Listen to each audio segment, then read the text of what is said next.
Well, greetings and salutations, everybody. Welcome to the best damn movie-related show on the planet Earth, the John Campea Show, coming from right here in our quaint little studio. I'm, of course, your host, John Campea. I'm joined in studio today by Jonathan Voico. Good morning, everybody. Writer, director, producer, Robert Meyer Burnett. Seeing Superman at 3:50 again today. Yes, I am. 1 hour 5:15 before for me, me. I'm seeing it at 5. Yeah, me too. And most importantly, of course, you guys are here. Thank you so much for being here, making our little show part of your day. And here's how our show's going to go.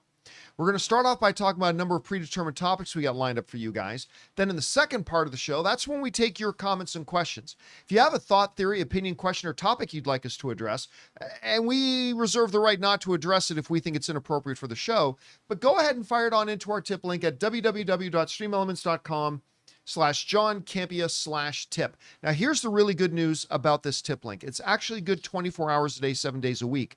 So if you happen to be listening to our podcast, either on Apple Podcasts or Spotify or your favorite podcasting app of choice, or if you're watching this video a little bit later in the day, you can still send in a topic or question. If you send one in when we're not live, we'll just get around to answering it on the next episode. All right, guys. That down. Let's get things started off with this, shall we?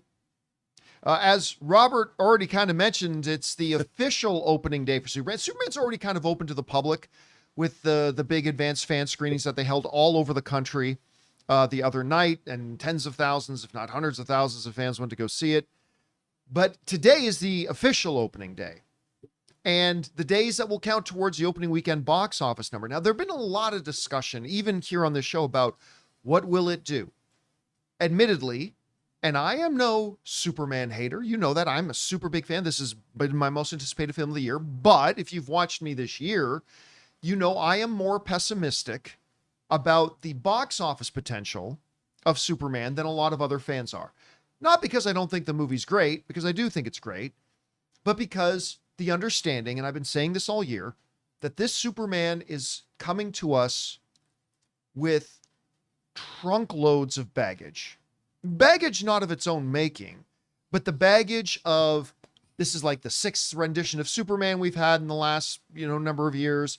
This is yet the restart of a failed DCEU, a DCEU that the audience had completely abandoned, to the tune of the last 4 or 5 of their films. Only one of them managed to crack $400 million. A lot of them in the $200 million. A couple of them even pretty decent movies, Rob.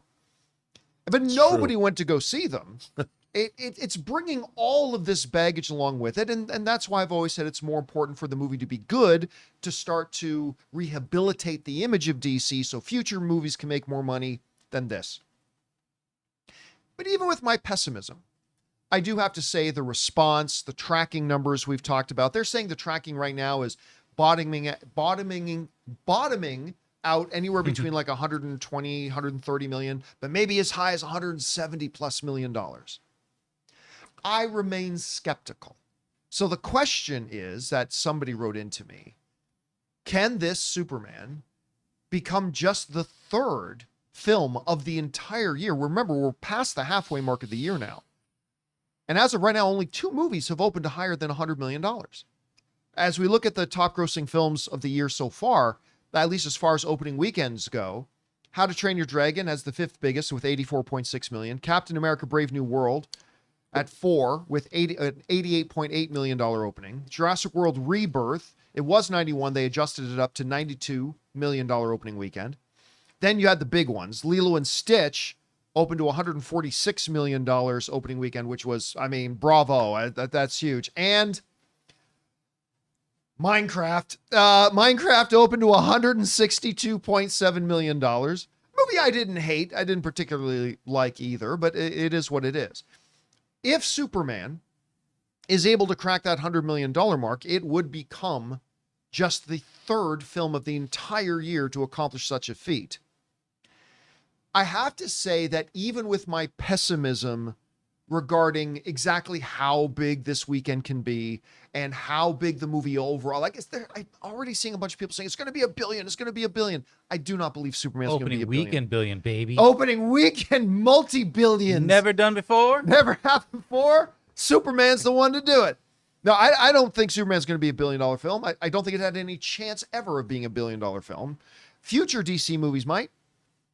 I think again, if it can hit 700 million, I think Superman's got to be super happy if it hits 700 million. But anyway, we're talking about the opening weekend. I do think though that the $100 million thing is a gimme. I do think with all the response we've seen, with all the crazy, and we'll talk more about the audience responses a little bit later, but with all the positive vibes, with all the positive reactions, with all that kind of stuff, with a brilliant marketing campaign, whether the movie ends up for you being a good movie or a bad movie, you got to acknowledge the marketing campaign was pretty brilliant. They did a great job with it. I do see this definitely joining the ranks. Now, as we look at this list again, do I think it's going to catch Lilo and Stitch? Well, the projection range say it can. I'm going to say no. I again, not through any fault of Superman himself. I just think there's just too much baggage. Yeah, and we're talking domestic, just to be clear. Oh yeah, well, and we always are. Whenever you're talking about opening weekend box office, you are always talking about domestic because internationally, movies open in a different number of countries every single movie. Right. So you're never comparing apples to apples. That's why whenever you're talking about opening weekend, you're always talking about domestic numbers because if one movie opens in 17 countries and another movie opens in 85 countries, there's no point in comparing that. But can it catch Lilo and Stitch at 146? I don't think so. I think that's a little bit of a stretch too far. Can it catch Minecraft? Because I'm seeing some people saying, John, you're crazy. $200 million opening weekend.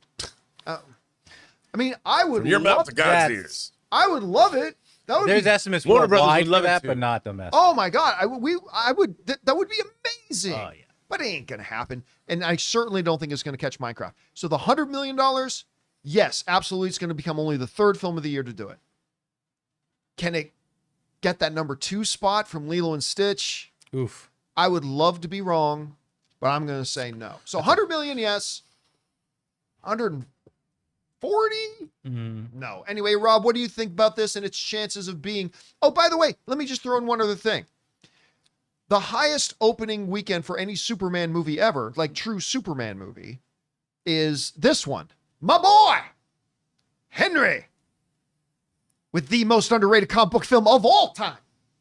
Man of Steel, opened to $116.6 million. So what you're saying is if it doesn't crack 116, the Snyder Total failure. the Snyder Bros were right. Oh God. Total failure. No, I mean, I think it does have a Rob shot. just died. It's just what the internet's gonna say. I think it has a shot at catching 116. Of course, remember, Man of Steel came out without loads of baggage with it. And it came out while in an era in 2013 when the comic book superhero genre was all the rage and whatever.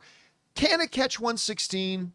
Don't forget, you got to adjust for inflation, so it's that number's gone up. And no, but then you got to adjust for the fact that less people go to the movies today Yeah, than yeah. they used to go 10, to. I mean, 10 that's years it's- inflation is not that much. Yeah, so- anyway, regardless. I was kidding. Can Yeah, it no, I catch know. 116? It can. I won't be shocked if it does catch and surpass 116. Again, I'm not taking anything away from all these professionals out there who do projecting for a living. I'm not taking anything away from anybody who's saying it's projected. It can do 160, it can do 170, it can do 180. Some of the projections said. I would love to wake up Sunday afternoon. Yes, I said afternoon. I would love to wake up Sunday afternoon because I got plans Saturday night. And find out that I was wrong and that it's 170, 180. That would be great. But I'm saying the 100 million, but it can't catch second place. Rob, what do you think its prospects are right now? Well, first of all, look, it's truly a 4-quadrant movie. Yeah, And I think that's true. I think in That's terms true, yeah. I think in terms of box office, when you're looking at Lilo and Stitch, I don't think it's going to catch Lilo and Stitch or Minecraft. I don't think it's going to go that high, because Lilo and Stitch was built into it all, you know, and Yeah. and like you said, it is fighting superhero fatigue and DC fatigue and whatever fatigue, and there's a lot of chatter about it, but I do think that it is a zeitgeist cultural event, at least for this weekend. I mean, everyone's talking about it everywhere. I mean, you can't go anywhere. I just saw an ad. I was just saying that. I saw an ad for a chef's knife that was $800. That's a Superman knife. It's licensed product from this movie. And I thought to myself, if I had $800, I want to buy that knife. I mean, I think they've done a great job saturating the world with Superman. So I think it's going to do well. By the way, as a total aside, I looked into the How to Train Your Dragon franchise, and I wanted to know what the money was there. How to Train Your Dragon, the live action film, is on track to become the highest grossing How to Train Your Dragon film ever, which is currently How to Train Your Dragon 2 in the $600 million range. Anyway, that's just a total aside. But I'm gonna put a number down, John. All right, let's here see. we go. My number's 130 million. Whoa. Ooh, 130. 130. Okay, so you're gonna go 130 higher than million. me. I'm gonna go 130. I know it's on the optimistic side, and it really depends because I'm betting on the child audience. The family audience is gonna go. Kids are gonna go. They're gonna go see this movie because it's the first Superman movie in theaters where parents can take their 8-year-olds and not worry about being traumatized. I mean, that's. Well, there's a And that's generation. we won't say why, but there might be a few iffy moments. well, of that in this movie, there's too. definitely, but at least they cut. At least it's in a wide shot. Yeah. Again, we won't. Yeah. So I don't know, Jonathan. You got a guess? Yeah, 110. You're gonna go 110. Yeah. I think 110's a good number. I'm feeling 110. Again, like I said this whole time, I've been saying all year, I'm not trying to be negative, and I'm certainly no hater. I'm just trying to be realistic. There's baggage that comes along with this movie. There are headwinds it has to fight against. There are hurdles it has to go over. And again, this Superman movie, this goes to my whole thesis that I've been saying for ever since they announced James Gunn, Rob. The job of this Superman movie is not to independently, in a vacuum, be a financially successful movie. The job of this Superman movie is to set up and set the stage and rehabilitate the image of DC for future success of this cinematic universe. And to me, it's done that. But now how much dollars will bring along, I don't know. Guys, question is for you. What do you think about this? I remain skeptical about exactly how much, but I do believe it will hit over that $100 million. I do believe it will become just the third film of the year to make over $100 million. But some of you guys I know still believe it can catch number 2. Hell, some of you guys still think it can be number 1. I hope you're right. Anyway, we'll find out. Whatever your thoughts are, jump down to the comment section below and leave your thoughts there. All right, guys. With that down, let's move on to talk about this, shall we? You know, Squid Game, when it came out, it was like lightning in a bottle. One of these global phenomenons is just swept everywhere. All of a sudden, within the span of, I remember one day nobody had ever heard of Squid Game, and like 16, 17 days later, everyone was talking about Squid Game. Mm-hmm. And it just kind of caught the world by storm. Then somebody came up with this really stupid idea. Let's do a reality game show. All right. We're going to call it Squid Game The Challenge. Where it's Squid Game, but it's real. Oh, you're going to shoot people in the head, are you? I wish they would have. That would have been awesome. That's the Running Man in real life. Let's do that. You're going to shoot people in the head. No. They just, if you get it, you got to pretend to die. Okay, this is one of the stupidest things I've ever heard. So, out of sheer grim curiosity, I'm right there with you. Just hate viewing. yeah, I decided to watch it to see how stupid this Squid Game, the challenge, was going to be. Yeah. Damn if I didn't get hooked. It was great. It was great. You were sweating between episode releases. You're like, when's it coming out? I need my fix. I was. Well, didn't the climax? Didn't they delay it? Like you had to wait to see. I can't remember because I it's think been they a did. while. It was good drama. But I liked it more than the actual show. It was fun. I actually liked it, and I loved Squid Game. I actually liked the challenge more than I liked the actual show. You know what I think part of it was? Because it was real people telling these real stories, Right. and who in their lives, they weren't about to get shot in the head, but they had real stakes on the line for trying to make. Remember there was that one that son-mother Yeah. duo and all that kind of stuff, and there was some real absolute assholes in it that you were legitimately cheering against. Some that just blew it on purpose for others. Like, who could ever forget that one when they were walking across the bridge, glass right? bridge? It's like, okay, we're going to do this, right? We agree? Yeah. Okay, your turn. Nah. I was pissed. F that guy in his mouth. Like we were all Wow. pissed, right? 69 dudes. And when it came down to the end, and it was that one woman who ultimately won, and that one dude, the show ended, and I'm like, I don't know. Listen, I'm not a reality TV guy. I can watch some game shows. I mean, that's fine. There's good game shows back, but I don't know. I really loved it. And I've always wondered where the second season is. And then today, the Hollywood Reporter puts out this report. Squid Game, the challenge gets renewed for season 3. I'm like, what the hell? Where's season 2? That's the same thing I thought when you sent me the show notes. I'm like, wait, what? Yeah. Where's the second season? Did I miss season 2? Well, it's coming. It's coming because according to this report in the Hollywood Reporter, this is what they say. Netflix has mapped out the future Squid Game, or at least its reality show version of it. The streamer has renewed Squid Game, the challenge, for a 3rd season, matching for the moment the number of seasons of the Korean blockbuster on which it's based. Netflix is also set, here it is, November 4th as the premiere date for season 2 of the competition. I love this second paragraph. Squid Game, the challenge, features 456 contestants in a recreation of the game in Squid Game, minus the part where eliminated players are murdered. Although, again, if you want your ratings to go up, Netflix says season 2 will feature some new challenges as the players compete for a $4.56 million prize. Get it? Because that's the number of him. Because that's the number. That's our hero number. Listen, I gotta say, I have almost completely forgot about the challenge. Me too. Because it's been for a while, and like I saw season. Wait a minute, did I miss season? I gotta say, I'm happy about this because I don't watch Survivor. I don't watch.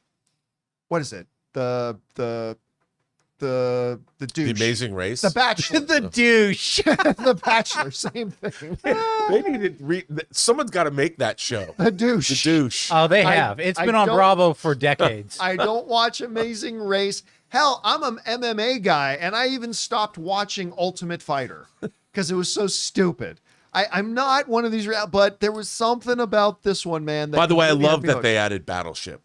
Oh, that was great. That was awesome. That was I think that was my was favorite awesome. game they I did. It was great. Anyway, Rob, I'm excited about this. What do you think about them bringing it back and renewing season 3 before season 2 even comes out? Well, that's the thing. I mean, I actually have pondered why didn't they do a second season of it?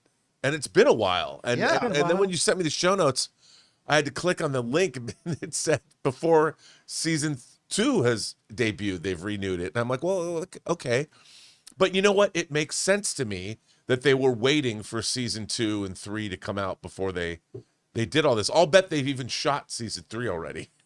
I mean, why would they just do season 2 and 3 together the way they did the series together? So it'll be good. I mean, I enjoyed the full season 2 and 3 of the actual game of the show.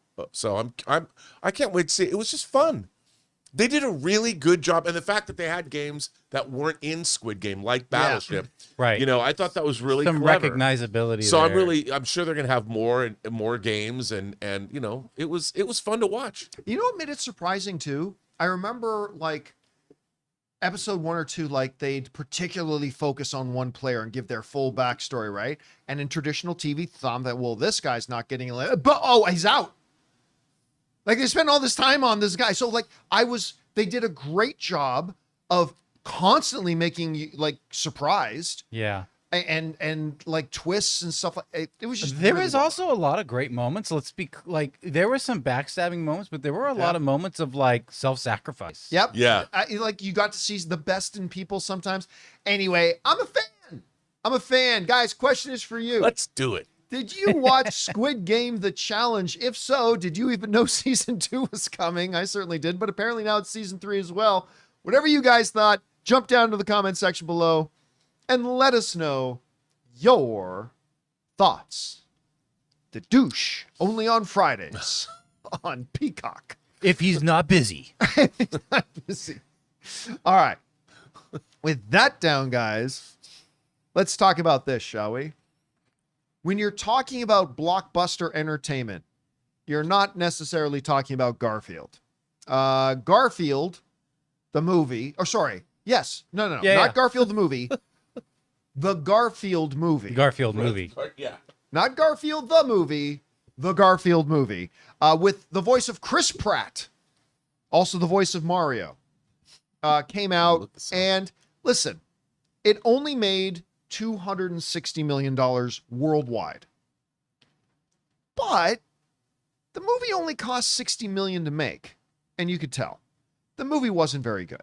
I know Ray liked it, but the movie was not very good. Still, whatever. And even though I do believe by the end of the day it ended up being profitable for them, I never expected them to make another one. But lo and behold, according to Deadline, Chris Pratt returns to voice Garfield as Alcon Entertainment unveils sequel details. Chris Pratt is signed on to voice Garfield in Alcon Entertainment's animated theatrical sequel to last year's The Garfield movie, based on the iconic comic strip Garfield, with Sony Pictures distributing. Producers are in talks with potential writers and directors, and additional casting will be announced shortly. Mark Dindal directed the Garfield movie, whose voice cast also included Samuel L. Jackson, Hannah Wingingham, Ving Rhames, Nicholas Hoult, Cecilia Strong, Harvey Guillen, Snoop Dogg, and others. Now, look. This Garfield movie had its moments. It did. It had an incredibly hilarious moment where I think it was, there was this joke they did in it, Rob, that no kid in that theater was going to get. But they come across a possum and it's roadkill.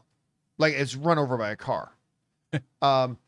And like Garfield says something along the lines of this thing's dead. And says, no, it's a possum. It's acting. And Garfield says, I don't care if this is Daniel Day Possum. That thing's dead. And I'm like, I loved that joke. I laughed. I was like, the whole theater was quiet. And all you hear is this Italian guy going, ha, ha. Like I was laughing my ass off at the joke. But nobody else in the theater, certainly none of the kids got it.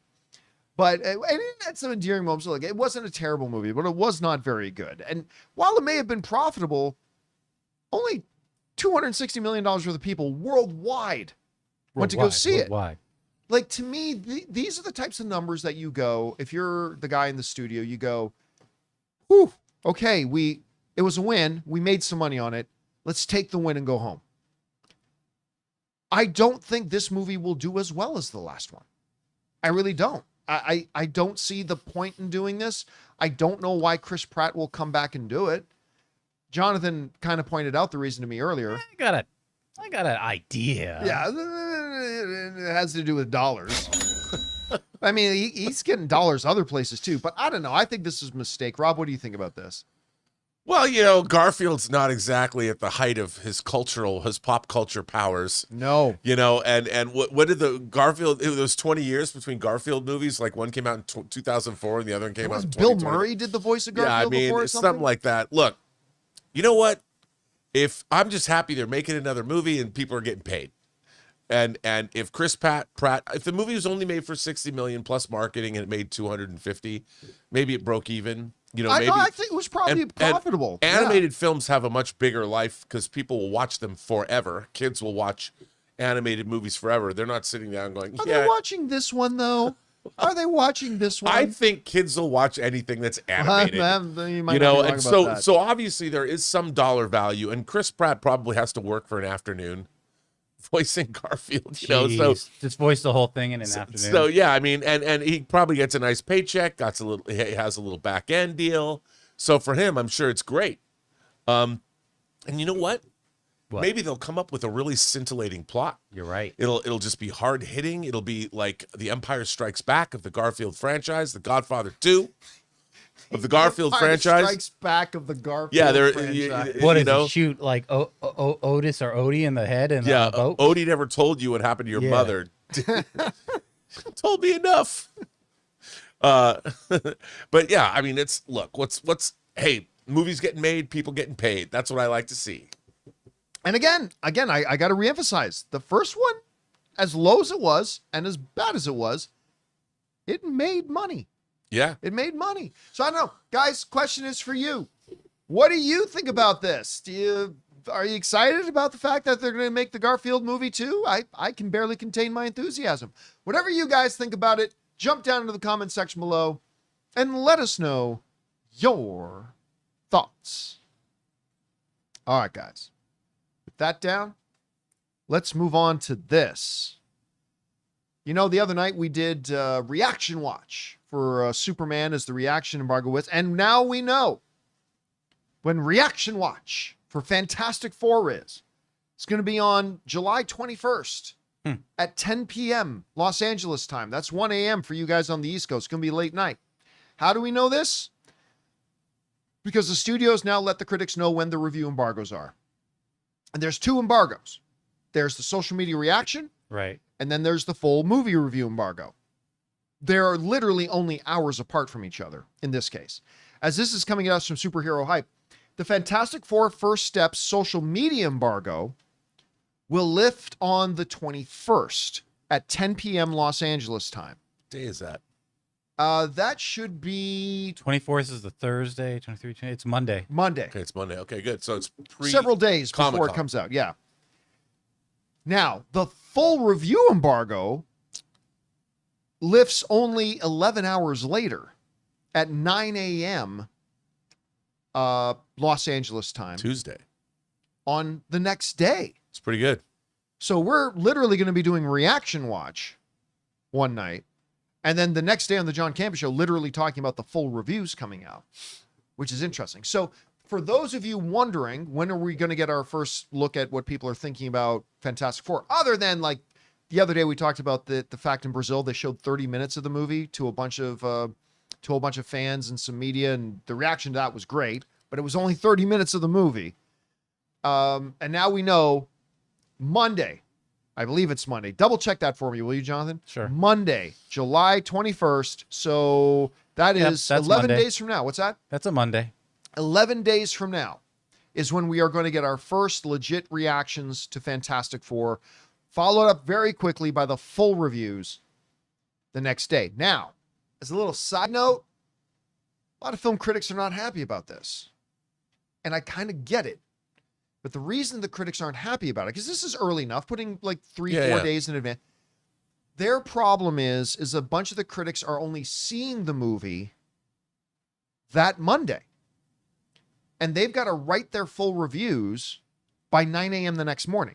David Exrich, I'm sure I'm mispronouncing Ehrlich? Dave's last name. Ehrlich? Is that how you pronounce it? Writes, Fantastic Four is screening at 7 p.m. the night before a noon embargo. Obviously, they're on the East Coast. So critics will have 3 work hours at most to file their reviews, to say nothing of the edit process. Not the biggest crisis on earth, but I'll never get why studios keep doing this to their films, even good ones.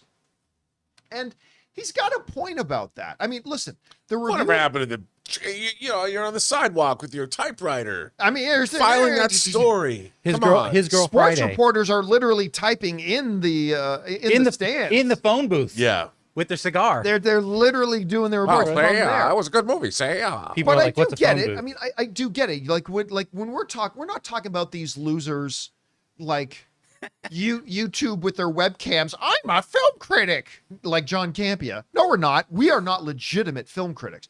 I understand this. Speak for yourself, son. I understand this from the perspective of legitimate film critics who approach this as an art and a craft, Right. and literally want to compose and put together and properly edit a full piece. I get that. So it's not that the review embargo isn't early enough. This isn't early enough. This is, to me, this is an early enough review embargo.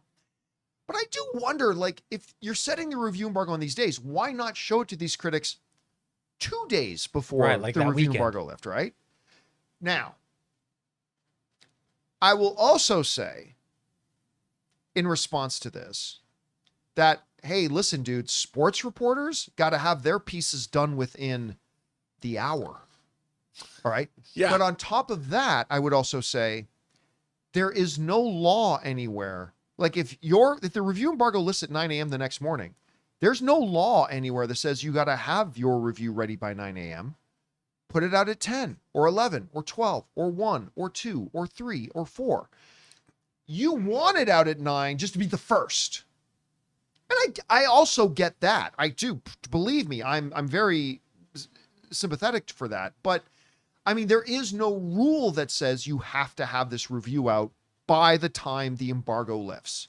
You can take 3 extra hours if you want. Maybe your publication doesn't want you to, but whatever. Anyway, Rob, we now know when Reaction Watch and Review Watch, we know when we're going to get our first couple of things about this. What do you think about that? What are you kind of expecting from them, do you think? And what do you think about this one critic who raises some legitimate concerns about, you're not giving us much time to write these full reviews. Anyway, what do you think about this? Well, one, I think Ehrlich's point is well taken, because if you do want to write, if you do care about the craft of writing, and you should, and you are, like you said, a legitimate movie critic, what is one of those? Where's the Pauline Kaels and the Roger Ebert and the Cahiers du Cinema writers of today? I don't know. But if you care, you want time to write a well-crafted review. Not only that, John, you need time to think about what you thought of the movie. To ruminate on it. Yeah, you have to give yourself time. And if you don't have that, so I get it. That you have to, the story has to be filed, it has to be edited, you have to look for mistakes. I get all that. So I totally understand his point. And I think, why not show the movie to critics on a Sunday in the afternoon? So I have time to, but that said, it is a movie, and you got to do it. You just got to buck up, Buttercup, make it happen.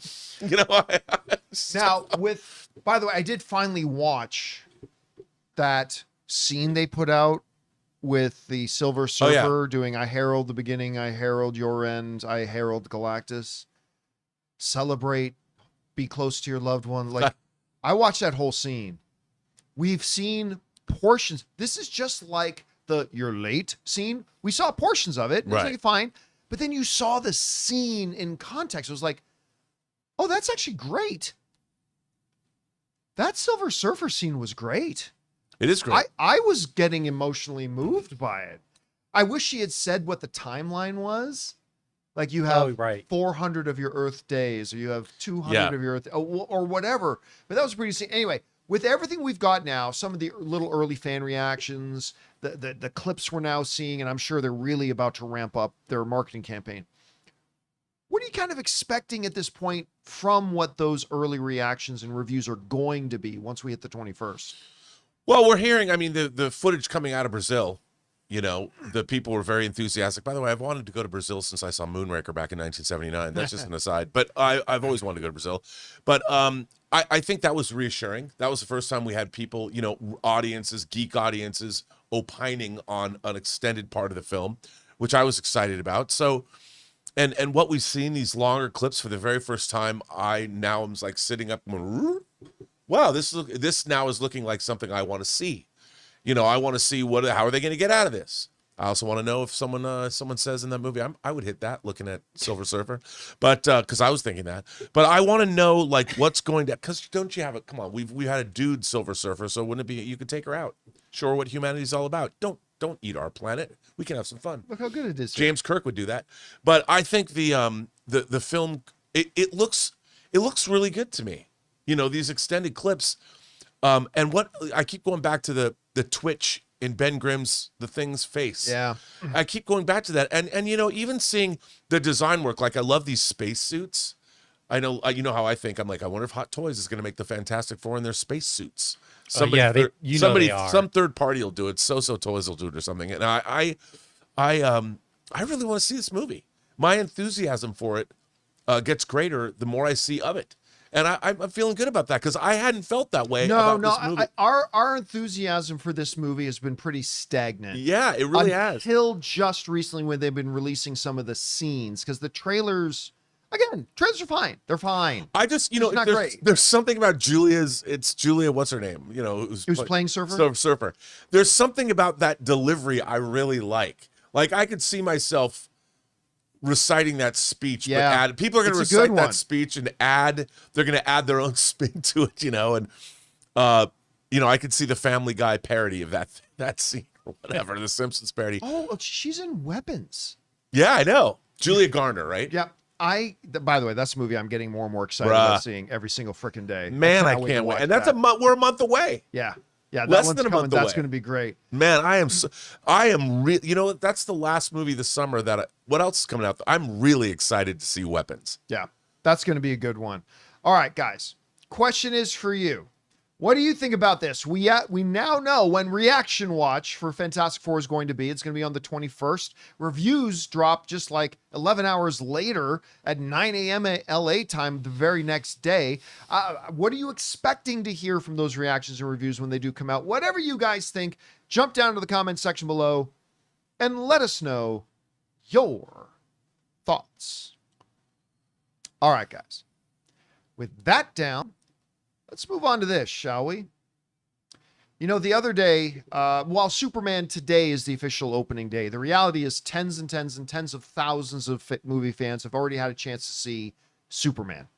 And we talked about how high the score had been. Remember, the verified score on Rotten Tomatoes. That means scores that audiences who they verify had actually seen the movie gave it. And it was high. But I didn't realize how high it was until I saw this article in Forbes. When it ran the headline, Superman just set a Rotten Tomatoes audience score record. And I went in. And at 96%, that's where it sits right now. 96%. With well over 1,000 verified user reviews. At 96%, it is the highest audience rating for any DC film ever in history. Wow. That's including Nolan's Batman movies. That includes Nolan Batman movies. As a matter of fact, let's take a look at this list. There's two different brackets here, and then there's some films on the bottom with asterisks. We'll get to that in a second.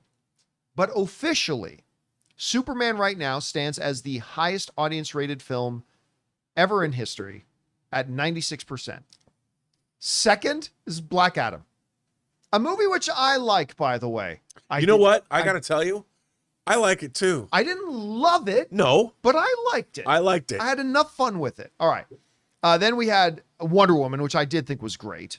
It's great. At 83%. Blue Beetle, that nobody went to go see, but was quite a charming little movie.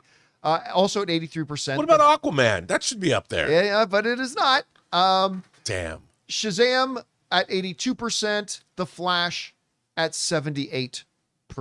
Again, another movie that absolutely nobody went to go see. Yeah, but I loved it. I'm going to be defending that movie for the rest of my life. I'm going to defend that movie forever, too. I did not think it was one of the greatest comic book films of all time, as some people propose, but I thought it was really good. The Flash and Aquaman is one heck of a fun afternoon. By the way, Aquaman, 72%. Now, the reason we have asterisks beside these other ones is because these ones here are not verified scores. So the HBO version of Justice League, that was on television. Yeah. So, and there's no verification. So you can have all these people going in to put 0 out of 10s who never saw it. You can have all these people, as there was a bit of a ramped up campaign to get people to go in to put 10 out of 10. So it's not a verified score. Then you got the Nolan ones, Dark Knight at 94, Batman Begins at 94, The Dark Knight Rises at 90. Again, this was before Rotten Tomatoes had their verification system in. But still, look at, I wanted to put it on the list because 94, 94, 90. But even if we took these asterisk movies into account, Superman right now still stands as the #1 audience-rated film ever in the history of DC. Also, Superman would be on this list somewhere as well, the original Christopher Reeve, but that would also be one of the asterisk movies because obviously, well, that was before Rotten Tomatoes even existed. But even if we considered these, Superman, the new one, in theaters today, the highest audience-rated film ever in the history of DC. Now, the question becomes, can it hold that? Because while tens and tens and tens of thousands of fans have seen it, and they have thousands of now registered user reviews, verified registered user reviews for the Rotten Tomatoes score, we're about to get a lot more people go to see the film. And while Rotten Tomatoes will make sure only people who can verify they've seen the movie will actually be able to register a vote, Rob, I want everybody to wrap their heads around this. 96, this is what it means. For Superman to hold that 96 number, that means for every 100 people that go to see it, it can only have 4 out of those 100 Yeah. that don't like it, just 4 out of every 100 people that sees it to not like it. The moment they get 5 out of every 100, that 96% takes a hit. Well, you know, those review bombers are sharpening their knives. They're getting ready. Well, that's why review bombers are so mad at Rotten Tomatoes, because they don't get to go in and review bomb. They have to at least buy the Because ticket. you have to at least buy a ticket Yeah. for Yep. Fandango to be It's able like to. you can screw it over with reviews, But but even you're so, gonna make the but box even take office. that out. Forget review bombers. Forget Yeah. the bad actors.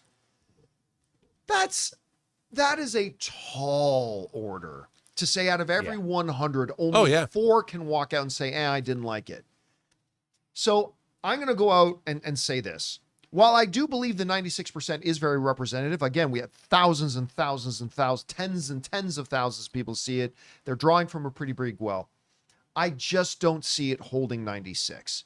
That number is just too astronomically high. Yeah. Now, granted, none of these other movies had a 96 in its just initial release either. Right. But that is just too high of a number to hold. Now, can it stay above 90? I think it can. I think it can stay 90, 91, because I think this is a very crowd-pleasing movie. I think a lot of the audience is going to love it.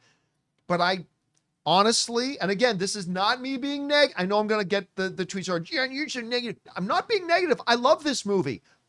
I'm cheering for this movie, but I just don't see it holding 96. That is just too high of a number.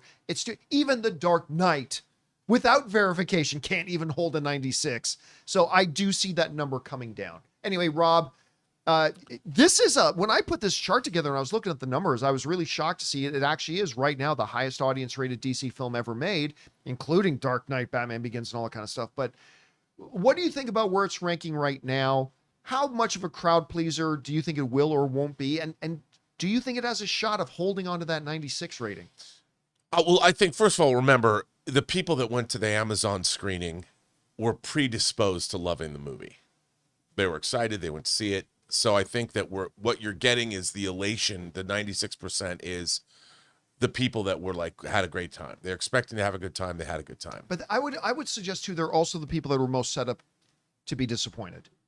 Well, yeah. I mean, Yeah, that's true. Because we can always say the same thing too about opening weekend. The people that go opening weekend are the ones that are most excited, but we see lots of audiences go to opening weekend and come out not liking it. Yeah, that's true. I mean, I'll be curious, I think, when it goes more to the general audience. But then again, the general audience, I think, is more apt to be entertained. You know, they're more apt to be less critical. That's the way. true too, yeah. So I think that it'll still look.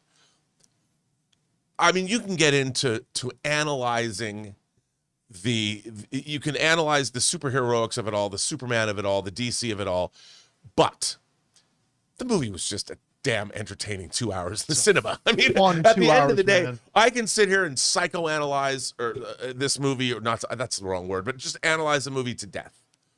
The fact is, I sat there for 2 hours with a big grin on my face. I laughed constantly. It left me the final moments of the movie, just I couldn't stop chuckling. Oh, God, and it the was whole so fun. the whole movie just it was wildly entertaining, and more than that, you know what? I was very just interested in where is this movie going to go. Like, it was constantly taking me places I didn't expect. Like, oh, you know, we're here. Like, this is interesting. I didn't expect this, and oh, isn't this interesting? And why? I mean, I was constantly engaged at what was going on. You know, and and it was, the movie's just zippy. You know, I'm just zipping around, having a good time. And I felt like I was elated watching the movie. Like, I just couldn't, I just had fun. I just sat there and was like, wow, I'm constantly entertained by this movie. And I wasn't thinking about it. The movie was whipping by me. Like, when it was over, John, I was sitting next to you. I'm like, that was 90 minutes. Oh my God, it was 2 hours. And I think that if nothing else, and I'm really curious when I see it today, if I feel the same way. I'm taking Elizabeth. I have no idea what she's going to think about this movie. Like, she's not particularly a superhero person. She's a little bored of it all. So I'm really going to be, I know people, it's an early audience. We're both seeing it with normies, I guess. Yeah, today, But yeah. you know, Ew, people didn't buy normies. early. It's people that bought a ticket. They're going. They're excited to go see it. Jonathan's seen it today too. For the Yeah, John, okay, you're 5 seeing it today. o'clock, 5 I mean, o'clock, we're I'll all be there. going. I'm going to my favorite local cinema, the Harkins Mountain Grove 16. Oh, nice. Looking forward to seeing it on that Cineac screen. And I really am. It's going to be really fun to sit in an audience with people who are going to respond to what's in the movie, because there's a lot of audience stuff that. Well, I mean, the audience we saw it with, there was a lot of response. Lot of Like, response. Yeah. And I'm really curious. I'm really excited to go see it again.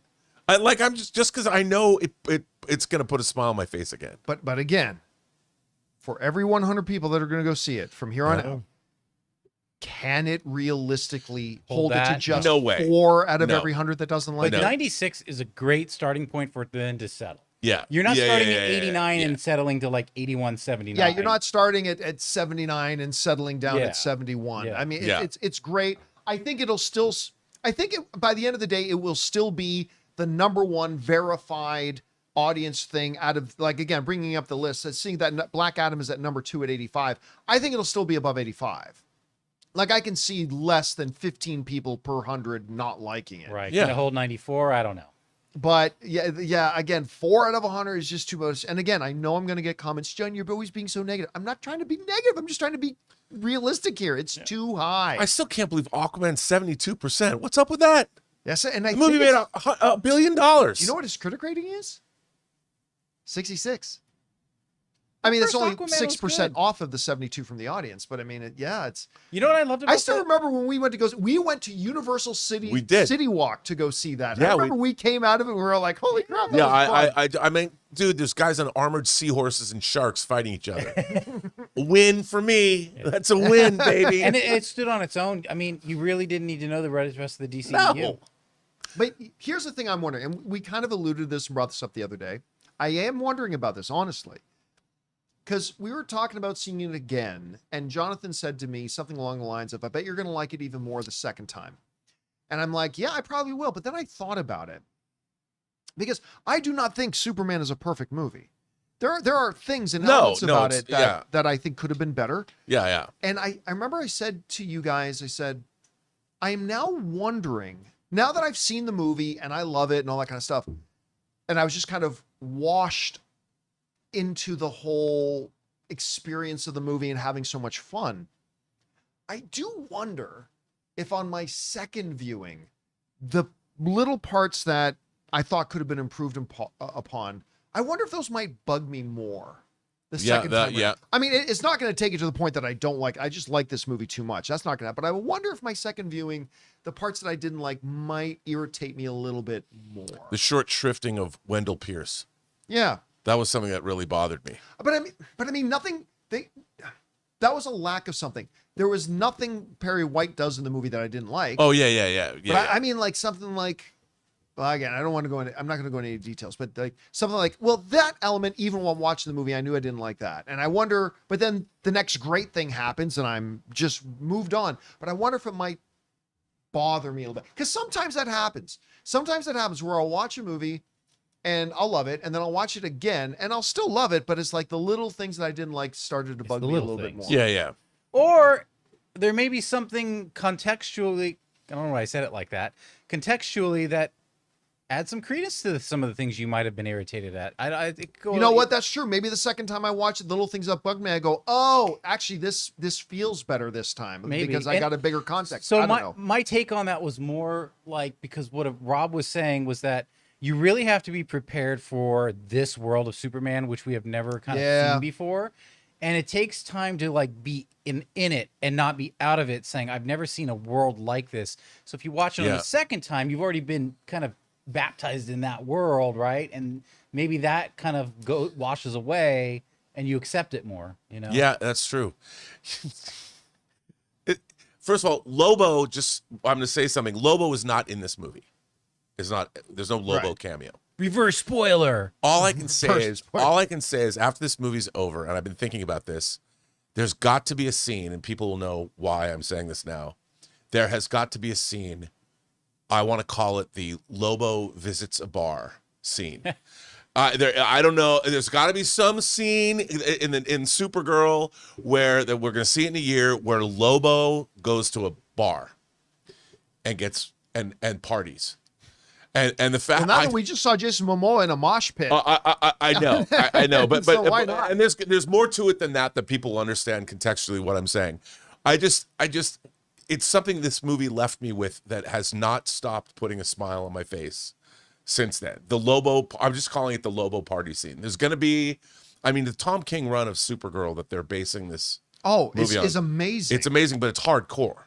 Like it's not a family-friendly Supergirl. No, and that's one of the reasons. Not in the least. There's going to be a scene with Lobo partying, and people will understand why I think about that, and why I think that. I can't wait. I can't wait for the next DC Universe movies after this. Yeah, one. I am now very, very excited for Supergirl. I can't and wait. You know what? Again, right there, Rob. That was the assignment for Superman. Yes. The assignment for Superman was not to make $800 million. The assignment for Superman was to have people like you and me sitting here going, I can't wait to see the next I DC can't wait. movie. I can't. Because when's the last time the audience has felt that way? Been a while. Yeah, and people forget it was Brenda Vaccaro and Faye Dunaway in the last Supergirl movie, and Peter O'Toole. And That's right. The great Peter O'Toole was in there. Peter O'Toole. I mean, I liked Helen Slater as Supergirl. I did, but that movie is a rough watch these days. Oh yeah, it's rough. It's rough. Doesn't hold up well. So look, to summarize and to answer the question, 96% marks it being the highest that any DC film's ever held. But will it hold? I just don't think so. I think it will still be, again, let's bring up the list. I still think it will be the top of that top list. Of all verified scores, I think it will be. But I don't think it'll keep up to the Dark Knight or Batman Begin numbers. I still think it can be in the 90s. I still think it's going to be overwhelmingly positive. But and you know me, I'm not trying to be negative. I just don't see it holding 96. I just don't see how that's possible. Anyway, guys, question is for you. What do you think about this? Forbes is right. At the moment, Superman is the highest audience rated film in the history of any DC film ever. But by the way, it hold that? Did you read the Forbes review of the movie? I did not. They were not fans, or he was not a fan. Well, I know there are two guys at Forbes. Yeah. I know the one guy loved it. I know, but the other one is not so. Yeah. Anyway, what do you think about this? Do you think it can hold that 96? I just don't think it's realistic. But whatever you guys think, jump down to the comment section below and let us know your thoughts. All right, guys. With that down, it is time for us to move on to the most important part of our show, which is, of course, taking your live comments and questions. But first, of course, we're going to bid good day to Robert Meyer Burnett as he goes and gets ready to go see Superman again. I know. I'm excited. I'm really excited. I'm gonna, rev myself up. Can't wait. I'm pretty stoked. Anne actually got a cape. Anne got a cape that she wants to wear to the second screening. So we're gonna go see that a little bit later. All right, guys. With that all down, let's now move on to your comments and questions, shall we? Jonathan, what we got up first? All right, so this is one from yesterday, but I mean, it's like 7 of them, so I think we said we were going to read like a couple and then address it. Yeah, but by the way, let me throw this in here, guys. Guys, sometimes people write in like full novels, and our viewers don't want to sit here and just sit and watch as we read for 5 minutes of what people are writing in. So please make sure, try to be, it's okay if you need to break it up into a couple of parts, but try to be succinct, if you don't mind in that when you're writing in it, because otherwise we just can't read it because it's not friendly to our audience. Anyway, proceed, Jonathan. Okay.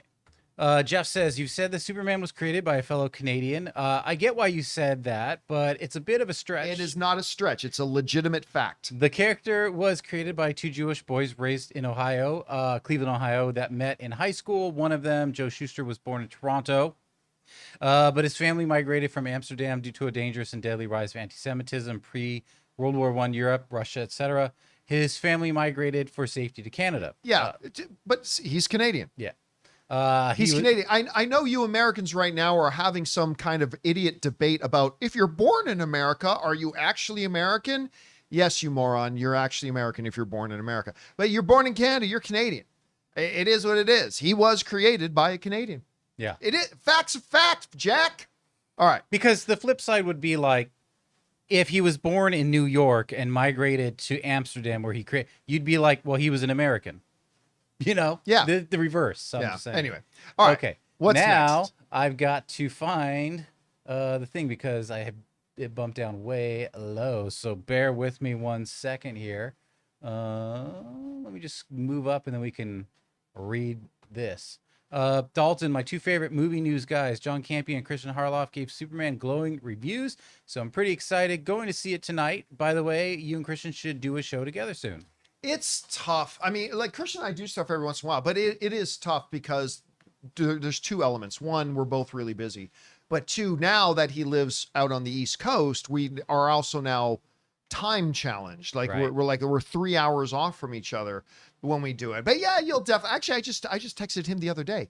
You'll probably see us do something at some point. It is tougher now than it used to be. Yeah. All right, what's next? Not exactly sure what he's asking here, but Anonymous says, what was your favorite, oh no, your final rating for Superman? Also, do you think it felt cut down because James wanted to save those development points for later films? I don't give ratings to movies because many of you know this, but I stopped giving scores for movies a long time ago because they're giving a score is pointless. I just tell you what I think about it, and I think Superman's great. I think it's great. The reason I don't give a score is because like I got frustrated as a reviewer a long time ago because let's say I would watch a movie and I would think that was a really solid movie, man. I quite enjoyed it. It's really solid, 7 out of 10. Oh, so you didn't really like it? That would be the thing, right? Yeah. I would put 7 out of 10, solid movie, blah. Oh, so you hated it? You didn't give it a 10? What are you talking about? I just told you I really liked it. I think it's a very solid, well-made movie. I think it's enjoyable, 7 out of 10. Like that's only 3 away from perfect. Right. And by the way, whenever I did score movies, I've only given, I think 6 perfect 10 out of 10s in my entire career. But I said, let's 3 away from perfect. But inevitably, see, so I stopped giving scores because what's the point in giving a score if everybody's going to define or interpret that score differently? Right. I put up a 7 out of 10. It's like, oh, it's good to see John liked it. And then the person might have said, wow, you must have really sucked. Why didn't you give it a 9 or a 10? Mm-hmm. And it's like, So that's why, no, I don't do the score game. I just tell you if I liked it or if I didn't. All right, what's next? Cody says, saw Superman last night. Absolutely loved it. I'm a big Cleveland sports fan, and Superman and Ultraman had more hits in Progressive Field than the entire Cleveland Guardians lineup in the month of July. Cleveland looked beautiful as Metropolis. It did, as a matter of fact. Cleveland looked pretty damn good. And I love the shots in the stadium, as a matter of fact. I was afraid because it was like the big open field of the stadium. I thought those shots were going to feel thin, but they actually felt really good. I like it. And yeah, Cleveland was a great stand-in. All right, what's next? Have had quite a down week. A close family friend and my godmother lost, oh no, her 8-year-old granddaughter in the recent Texas floods. That's awful. Seeing Superman brought tears to my face as I just got a brief time away from the grief and pain. Some hope. Yeah, I have been sitting, listen, I've had people say, John, why are you talking about what's happening next? Because this is a movie show. That's not what we do. Right. But Ann and I sat and watched some reports about the stuff that went on in Texas there with the floodings, and it's horrible, man. It's horrific, and all of our best well wishes and thoughts to everybody out there, and I hope everybody gets found and stays safe. And it's just what a horrible thing to happen there. All right, what's next? We got I like this name, Granddad Merle Thrawn. Granddad Merle Thrawn. Okay. For the longest time listening to the John Campea Show without seeing or reading anything else Superman related, it always sounded to me like y'all were calling Isabella Merced's character Hot Girl. After seeing the movie, I can now assume that her name is Hawk Girl. Yes. Yes. When I say hot girl, does it sound hot girl? It does a little, but it's not you. It's just in general. When we say it, it's like hot girl. If you're not really listening, it's like hot girl. What? And if you don't know the character, Now I'm going to be self-aware. I'll go hawk girl. That's Hawktua girl. Hawktua girl. I would say, but yeah, listen, Isabel Merced's a superstar, man. That girl's a superstar. She really is. I cannot wait to see an expanded thing of her scene in Peacemaker. That's going to be great. All right, what's next? We got Monochrome Shade. I used my phone stopwatch to time the film beginning and stopped it exactly when the credits begin. The movie is exactly 2 hours long, which makes me wonder if there's an extended cut that will be released for purchase, considering the pacing. Yeah, like one of my biggest when Rob and I came walking out of the theater, what I said to him was my biggest issue with the film was that it felt too short. Now, I will always take a movie that feels a little too short than a movie that felt too long. I'll take that every time. But still, I felt like it could have been longer. And that's a good problem to have. Like, you wish you got more of the movie. But I feel like it does in some places kind of rush through things. Like the story never suffered. Like, we got the full breadth of the story, but I just felt there was a number of elements and things in the movies that could have been allowed to breathe a little bit better. And I would like to see it. And by the way, I will say this too. Post-credit scenes. There are two. Honestly, and they're fine. Honestly, I don't think you need to stick around for them. They're not, they have no relevance to anything that might come later. And Gunn has already been public about that. Yeah. You're right. He said that before the movie ever came out. Right. But there are two post-credit sequences, one in the middle of the credits and one at the very end. Just frankly, if you need to go to the bathroom or you got to get back to the babysitter, or you're just want to get out and go get drinks, I really don't think you need to stick around for the credits. I really don't. They're fine if you do, and they'll put a smile on your face, but I really don't think you need to stick around for them. That's my thought on that. All right, what's next? Morse code says Hot Wheels plot 1 of 2. Aliens build a fantastical orange racetrack in the sky that's 1 car wide, and all the world's car makers send their best cars with the best drivers to see which one can get the fastest time on and survive. The course before the deadline for a fantastic prize. The protagonist is a former top driver who's fallen on bad times, so this is F1, and one of the IndyCar makers tracks him down and convinces him to give driving one more go for glory and redemption. And I remember as a kid getting the flexible plastic racetrack things and sticking them together and making my track and trying to get them to do a loop without the joint thing popping out of place, which would always frustrate me. And even when they wouldn't pop out of place, they'd have a bit of an angle to it. So when I try to shoot the car around, it wouldn't be smooth and it would bump off the track. It's like they create a big track in the sky that is 1 car wide for time for a race. I love that. That's great. That brought back a lot of memories. Yeah. All right. What's next? We got Joe. Booked A-list tickets to Superman for first showing Saturday morning. Can't go during the week on 6/12. 2 weeks later, a friend asked me to get her a ticket. No issue. Checked the theater last night, and they changed my showtime without notification up 15 minutes. Really? That's interesting. Yeah, have you heard? Oh, no, sorry. That's a different person, not a two-parter. I have never had that situation. Maybe because it's morning and I don't know. Yeah, but I am curious. Give me a second. By the way, if you guys have never done like first showing morning screenings, they're so nice. The theater's so quiet. It's so great. Give me a second here. So I want to look. But yeah, first of all, that should never happen. That should, like, your showtime getting changed. I mean, I get it. Sometimes the inevitable things happen, things get moved around. But you having a showtime changed without notification, that is straight up unacceptable. Like, absolutely unacceptable. That shouldn't happen at all. All right, I'm trying to look up my screening for Superman today. Oh, that didn't work. Why not? Let me try this again. All right, so here's my screening. Boop. And look, again, there's 1 ticket in the non-front row seats. That's crazy. 1 ticket. All right, let me look at the one before it. So there's a 5:15. And again, all the main section is completely booked. Mm-hmm. Let me check IMAX. Yeah, those were kind of small theaters. That's the Dolby. Oh, that's why. Yeah. Oh my God, the IMAX is. And one that seat isn't bad. I've been in an that IMAX. one seat there. That's enough rows back to enjoy the film. So the main seat sections for the IMAX are completely booked out. Mm-hmm. So that's all right. There's a 12:30 a.m. screening? Ooh. I can't imagine that's going to have a lot of people. Let me see.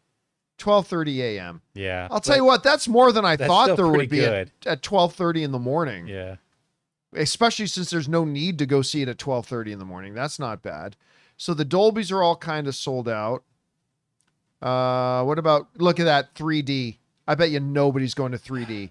Who goes to 3D? 7 p.m. 3D. Nobody. Who goes to, guys, stop trying to make 3D a thing. Just stop it. Just stop it.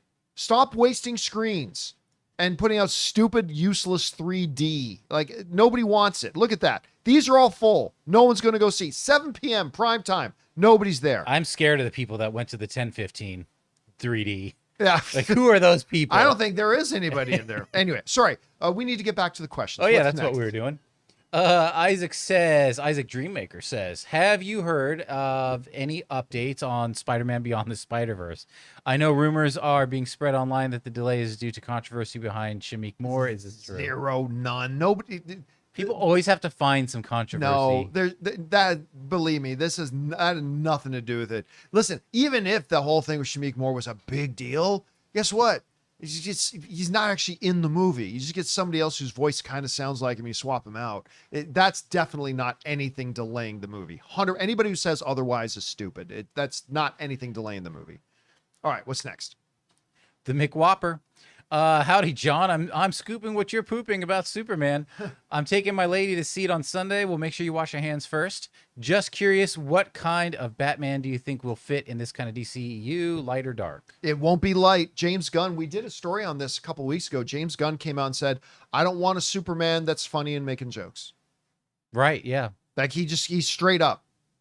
And by the way, don't think for a second, I forgot to talk about this today. You know, we'll talk about it tomorrow. Don't think for a second that this Superman movie is how all the DCU movies are going to be. They're not. Like James Gunn just did an interview I forgot for us to talk about today. And so again, we'll talk about it tomorrow, but to give you a bit of a preview, James Gunn just did an interview where he said every DC movie is going to be unique.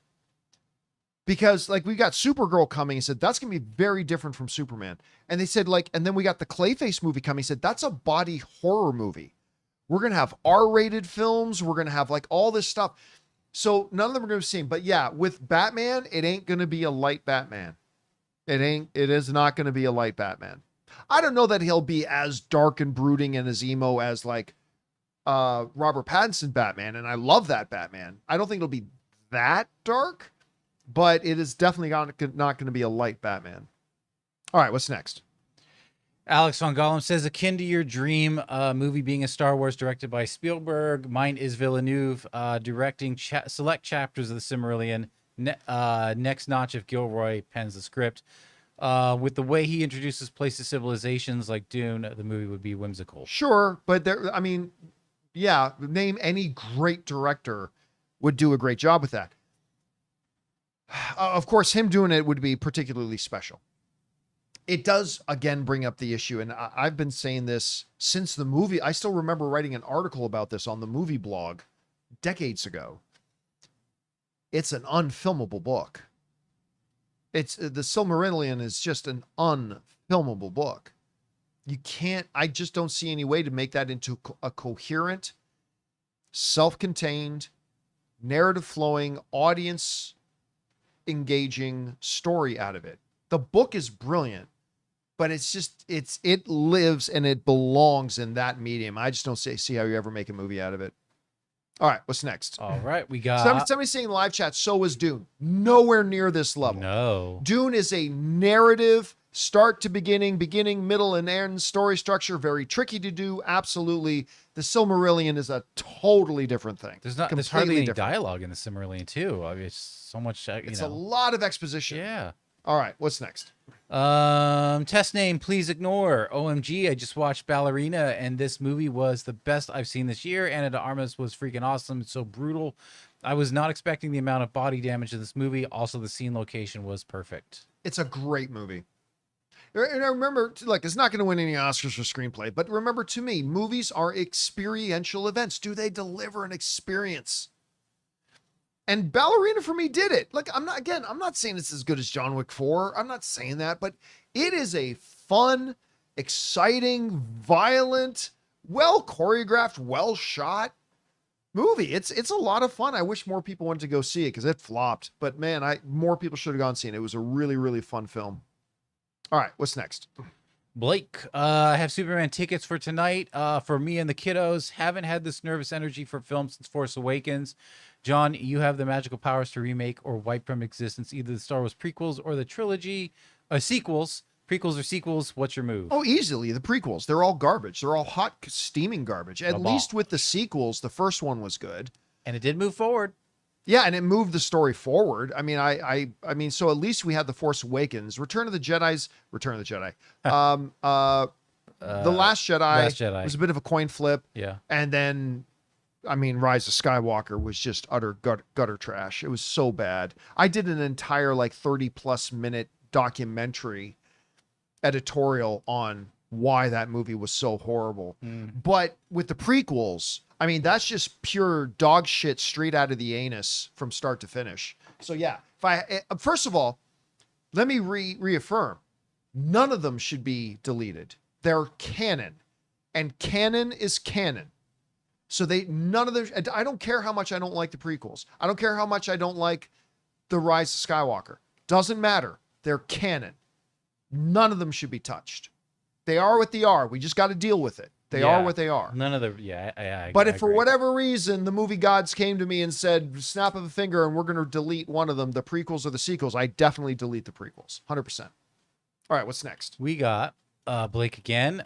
Much like the dynamic between Tony and Steve drove the MCU for years, the dynamic and chemistry between Clark and Bruce has to be there for the DCU to reach its full potential. That Batman casting is so crucial to this all working, in my opinion. You know, there was a time that I think I believed that, but I'm really not that sure anymore. Now, look, it's important for all your characters to have some semblance of chemistry, 100%. But is it on the level? See, the way they choreographed the MCU, the way they did the MCU, the relationship, the nature of the relationship between Steve and Tony was key. But you don't have to do it like that with the DCU. We might get 2 or 3 movies with the two of them in it together out of all of them. So look, is a really good chemistry between the two important? Yeah, I'll say it's important. But do I think that the chemistry between Batman and Superman is on the same level of importance or really need to hit the same height as the one between Tony and Steve? I don't think it does. I think it's just going to be a different kind of story. But again, it needs to be good, but I just don't think it's as important.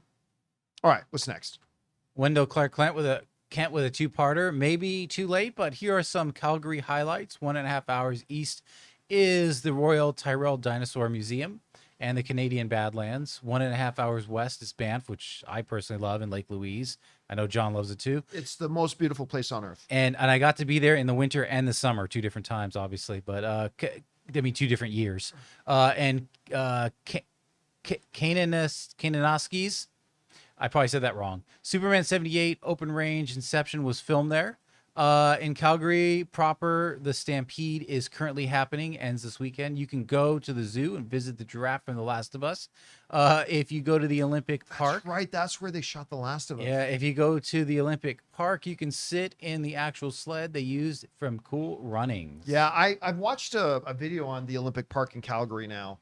Sad, but yeah, to see where there's a lot. They've shot a lot of stuff in and around Alberta, man. Yeah, I've been to that Olympic Park as well. But again, like to anybody, Banff and Lake Louise are it. Like I know I'm Canadian, so clearly I have a bias. But I honestly, with all that removed, it is the most beautiful place on the planet. It's like you're never going to get anything anywhere else like there. It's just absolutely breathtaking. You should definitely check it out. All right, what's next? We got Dalton. My 2 favorite movie news guys, John Campea. Oh, we read that one. That's right, because I had to skip ahead. And that doubled up. Well, that tripled up. That quadrupled up. Okay. Dookie Shoes. Just to clarify my comments from yesterday in regards to Ollie Blade, I was referring to his comments he made to THR about not working where Marvel was in the not knowing where Marvel. Yeah, what a mess. Anywho, with the reception of Superman, what's your worldwide box office? Does he mean weekend or like total? I think worldwide, probably total. Between 600 and 700 million. That's solid, right around man. there. I think that would be a solid big win for them, considering the state of DC and the movie world right now. I think that would be a good thing.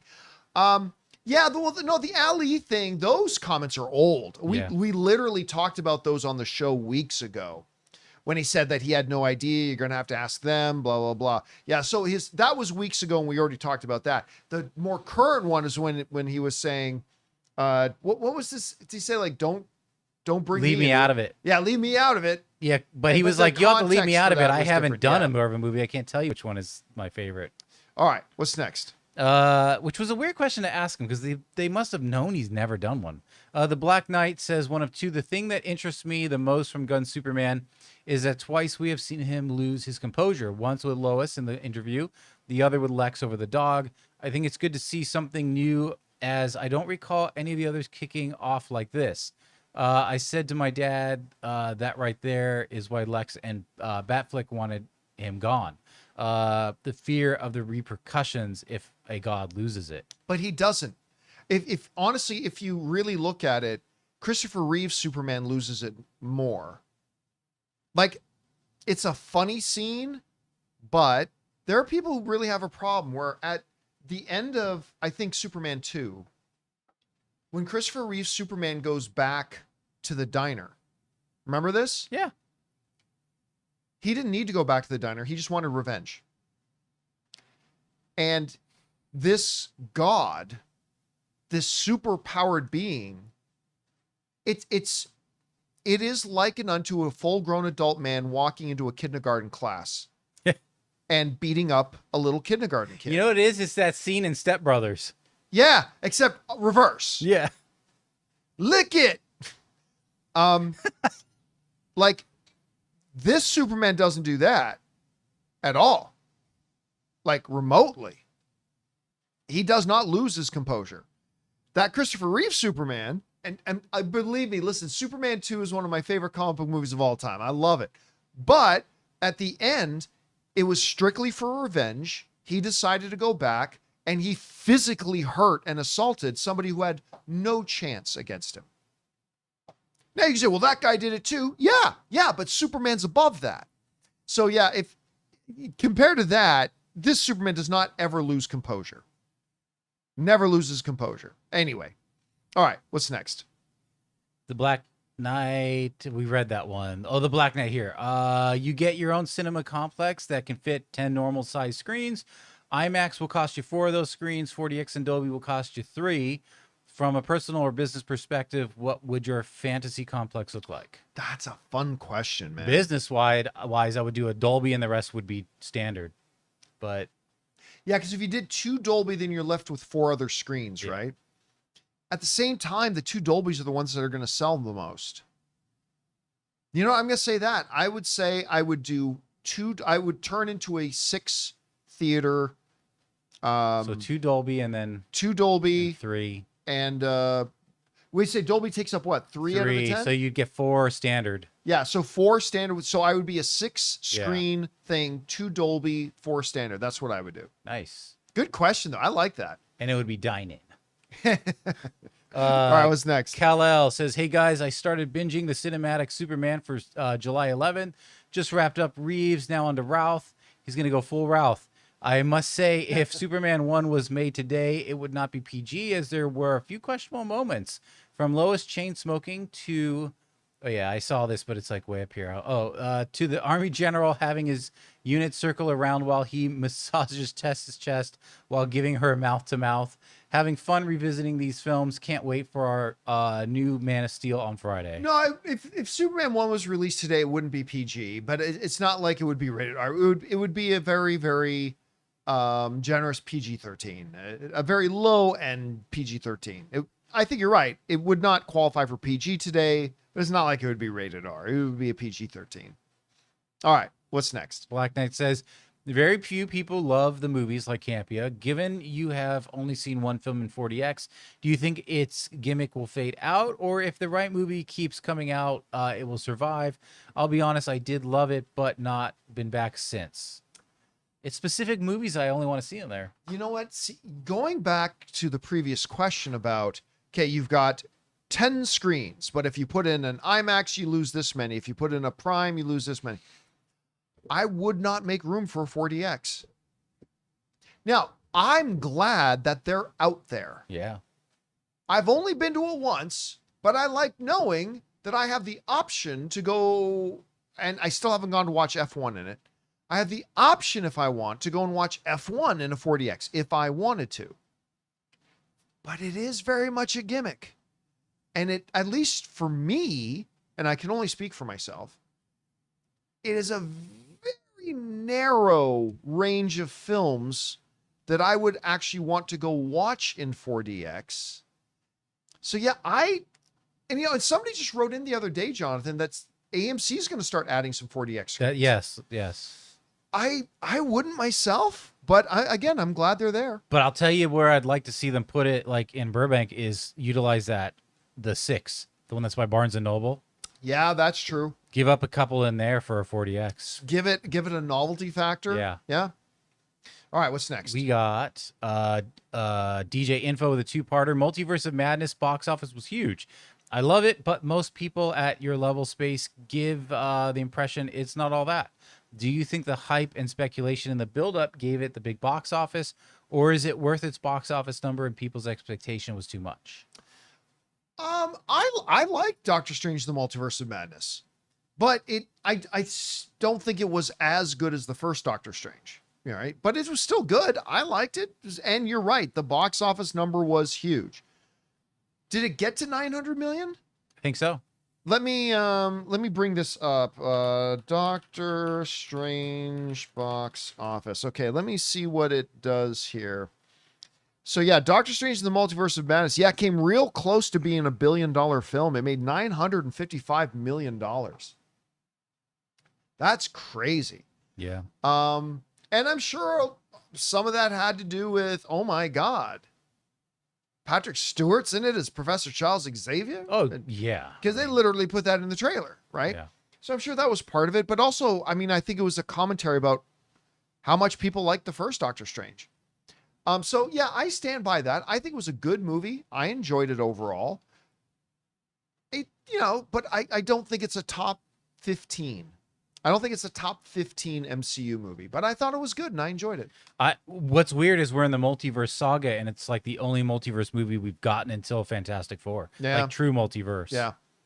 All right, what's next? DJ's back with a 2-parter. Well, Campea, you couldn't convince me, but my girlfriend did. She said, while it's more likely that another movie will pick up 17 Oscars and match Lord of the Rings than another cinematic universe getting to the level or depth of the MCU, it's simple fact that what they did and when they did it with Lord of the Rings should not have been possible. I concede. By the way, it's 11 Oscars, not 17. Yeah, I don't know that. I don't think it's ever going to happen again. I don't think it's ever going to happen again. It has happened 3 times in history that a film has won 11 Oscars. No film has done it since Lord of the Rings: Return of the King. So as Lord of the Rings: Return of the King, and I always say what the other ones are. Now I'm freezing on it. What were the other 2? Was Titanic one of them? I think it was Titanic. Ben-Hur, Titanic, Lord of the Rings. Yeah, Return of the King. and then Ben-Hur. I honestly do not think it will ever happen again. And by the way, Lord of the Rings: Return of the King did not have 17 nominations. Somebody in the live chat saying, "Oh no, Lord, they had 17 nominations." It didn't. Lord of the Rings: Return of the King. This has never happened before. Had 11 nominations, and won every single one of them. Every category it was nominated for, it won. And I just don't think, he's saying that the whole trilogy won 17. Oh, I see. I mean, I could see that happening. If you're going to have a trilogy of something. Yeah, maybe. I mean, that's unlikely, but it's possible. Yeah, 17 for a trilogy. The next one down would be 10 for West Side Story.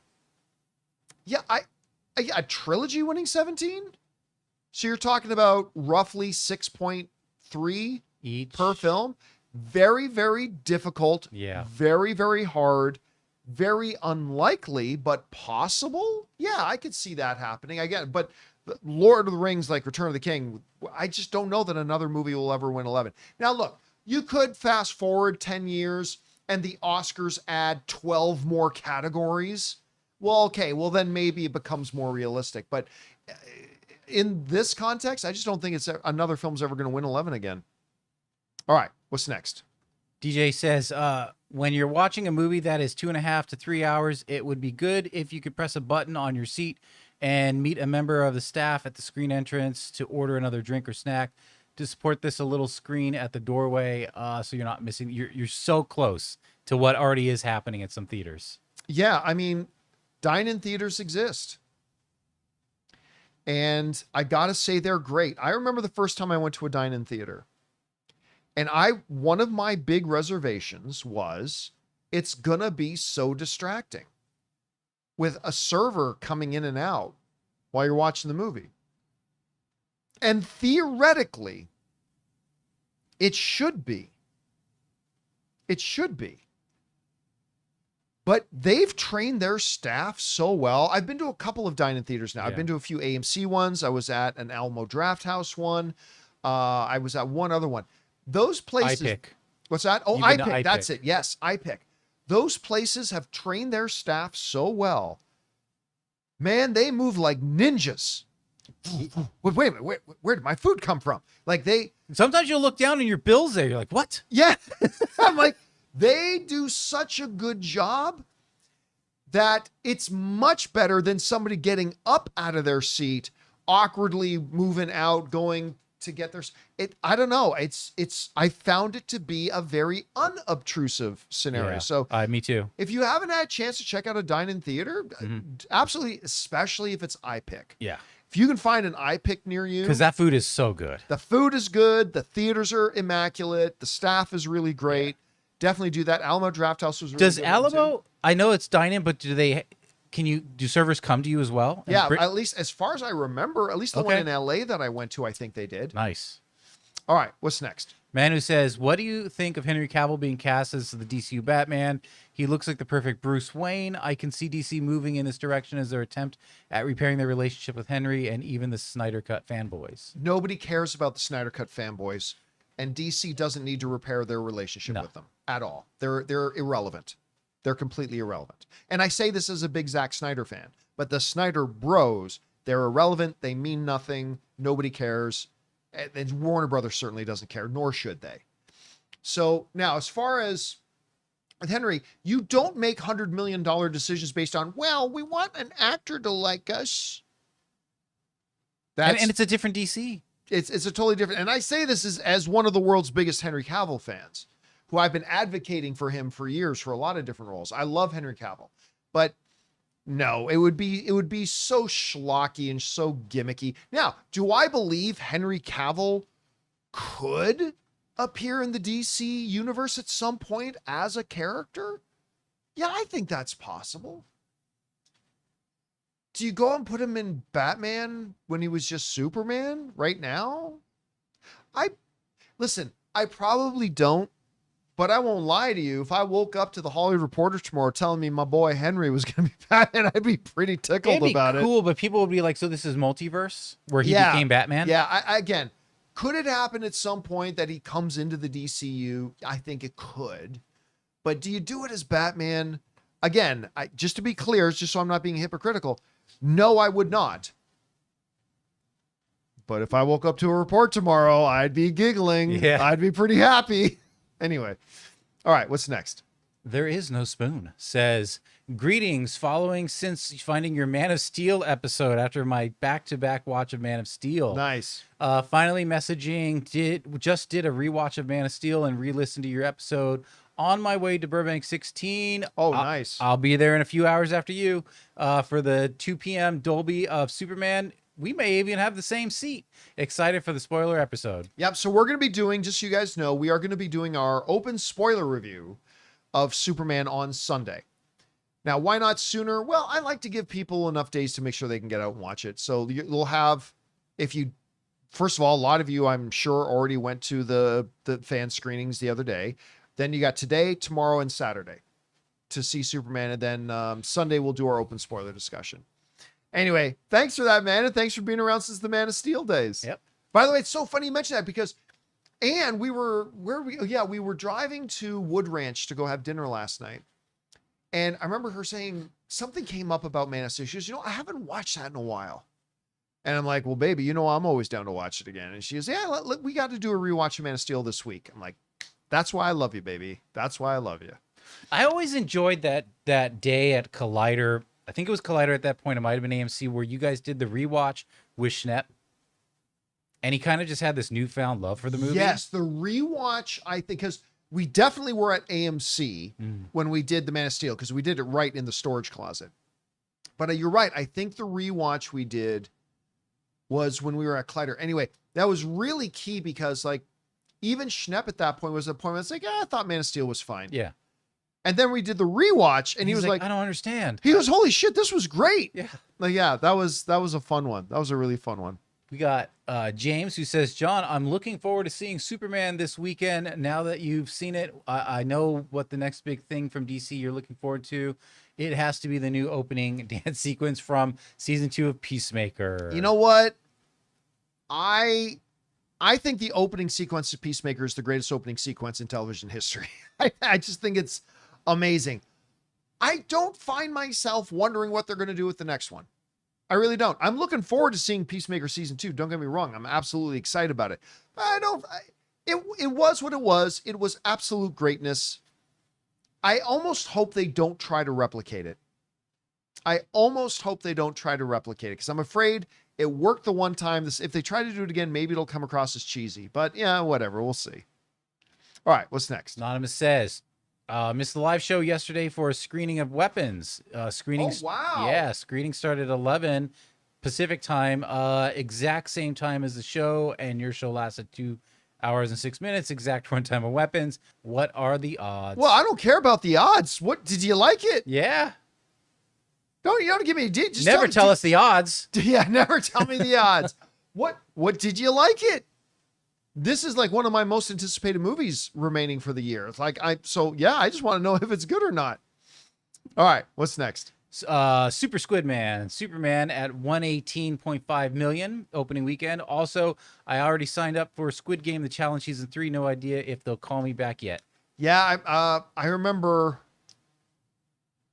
after season 1, they put out the casting call for applications. If you'd like to be in season 2, and I remember my wife Ann made this big application and video and all that kind of stuff. Never got on it though. I'm not trying to be give a misdirect either. They never got back to her. Harper, I thought she would have been great on the show. I thought Ann would have been great on that show. Definitely. Anyway, what's next? The Super Silver. It would have been interesting to see Anne with her experience, like creating like groups, like alliances or something. Oh yeah, because she is at heart, she's a project manager, man. The Doc is a project manager. All right, what's next? Super Silver Smurfer. Okay. I herald his beginning. Weekend of 124 million. I herald your end of your full-time job. I herald the greatest movie ever, Smurfs. Yeah, I don't know about Smurfs. I even forgot that movie was coming out next week. It's not this weekend, right? It's next week, right? I think so. I had Doctor Strange wipe it from my memory. I honestly, let me just look it up. When does Smurfs come out? Something I've never typed into my computer. Yeah, it comes out next week. I can honestly say Now, I'm going to cheer. I hope the movie's good. I hope it's good. I hope people who pay money to go see it have a good time and that it can do well and all that kind of stuff, because I like Smurfs, but I don't think I've ever seen a movie that looks worse than this looks. I'm not saying it will be that bad, because I don't know. I'm not planning on watching it. I'm just saying from the outside, how does it look? It looks like the worst film ever made. So it can only go up from here, right? Yeah. It can only go up. People were asking me, like seriously asking me, are you going to do an out of theater review for Smurfs? I am not. I am not. I'm not one of these guys that does hate stuff just to get clicks.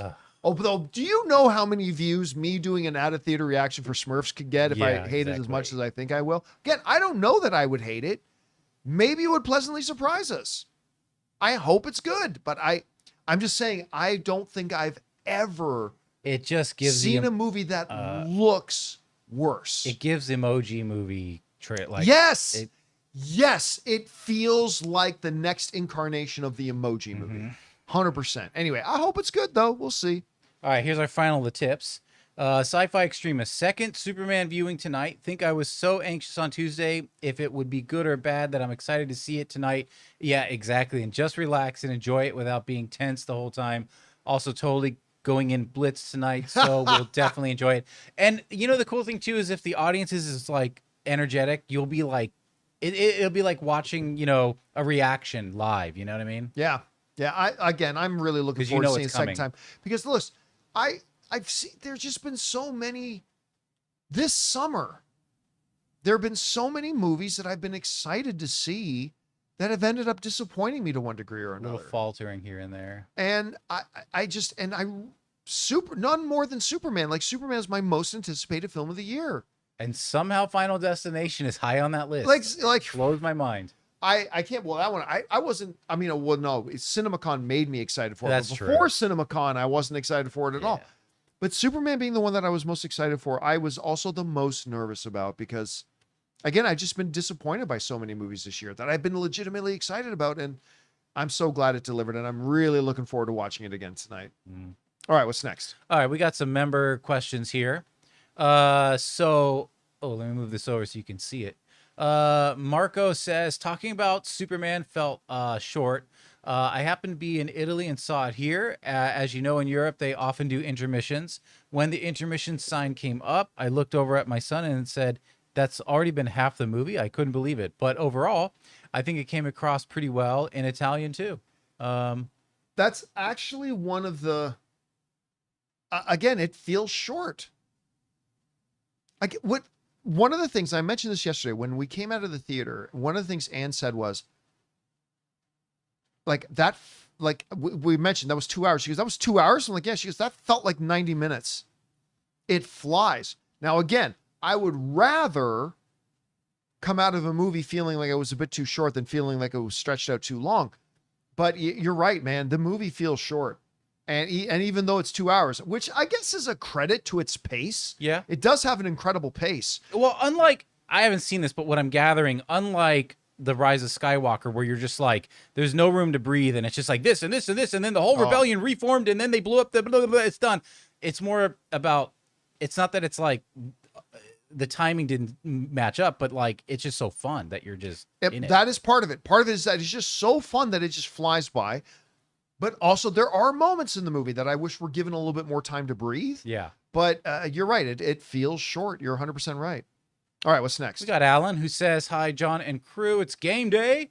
I'm seeing Superman tonight. Looking forward to the open spoiler discussion this weekend. Yeah, I'm looking forward to it, too. Because, like, I can't go much into the things, because, you know, I keep saying, this is not the best comic book movie of all time. I don't think this is a perfect movie. But the things that I have some issues with, other than saying that it felt too short, I can't really go into without giving some significant plot details away. So I'm looking forward to talking about all the things I love. I'm looking forward to discussing like more openly about like some of the things I have some nitpicks with.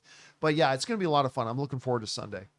All right, what's next? We got King Daddy Goat, who says, hey, John and crew, any interest in Sandman Season 2? I've been surprised how much I've liked it so far. Thanks for all you do.